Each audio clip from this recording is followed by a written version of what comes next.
Hey, it's your professional sarcastic man and seeker of attention, Chris, here with a review on the Elemental Balance chapters 1 to 3. So this series is written by Zain Shenwari and the art's by Luke Horsman. I've talked about it previously, particularly the first chapter. So mainly this will focus on chapters 2 and 3. The Indiegogo was for all 3 chapters, but Zain himself gave me and several others kind of a preview for chapter 1, so just the entirety of chapter 1 to see what our thoughts were, promoted as such, etc. So with chapters 2 and 3, continuing on from chapter 1, we get a little bit of a backstory with Chloe, how she got her powers, tying back into at the start of the first chapter on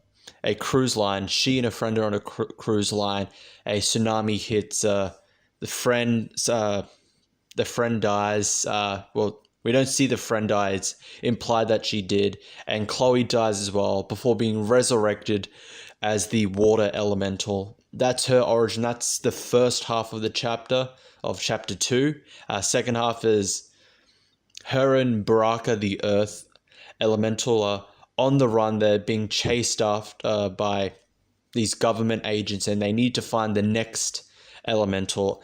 Each elemental is able to have a dream, witness a dream of who the next elemental will be. So with Chloe, she dreamed of Baraka getting killed in a landslide. She goes to South Africa, finds him, and he is the earth elemental. So Baraka has a dream of the wind elemental, and they go to Japan, which is where chapter 3 takes place. They go to Japan, they discover there is no info at all about the tornado that struck, but with the help of a guide called Satoshi, they are able to go to the site of where the tornado's destruction was, and there more government agents are there containing the scenes, and they're able to meet the wind elemental himself, Daichi, who believes that he's a reincarnation of a Japanese god, a Japanese wind god or god of wind. But from there they learn more about the history of the elementals and a little bit more about themselves, why all of them are suddenly getting their powers.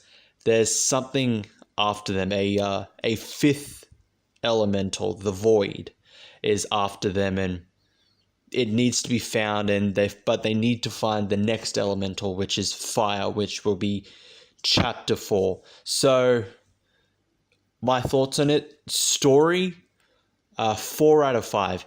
It's simple, it's good. It doesn't. There are no parts that slow down the comic. There's no unnecessary filler. Honestly, with the chapters, there isn't really parts that I would cut. Everything works together. It's a nice, simple flow from chapter to chapter to chapter, and it works well. You don't need, it doesn't have to be grand. You don't have to have a grand story.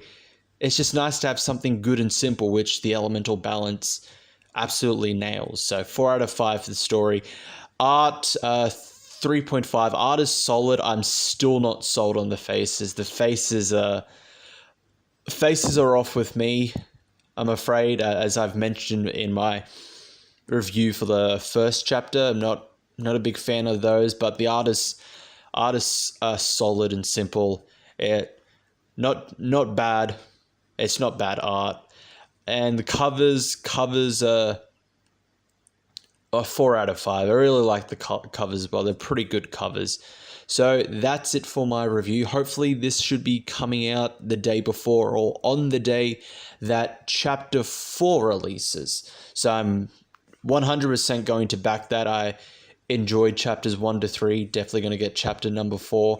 If you haven't picked up 1 to 3 already, I'm pretty sure you could still somehow pick them up.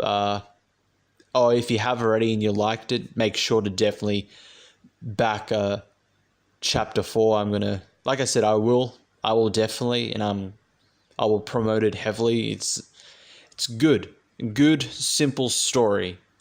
That's it. Like, is sometimes you just need those good, simple comics. And that's it for this review. Thank you all for watching. I'll see you all next time.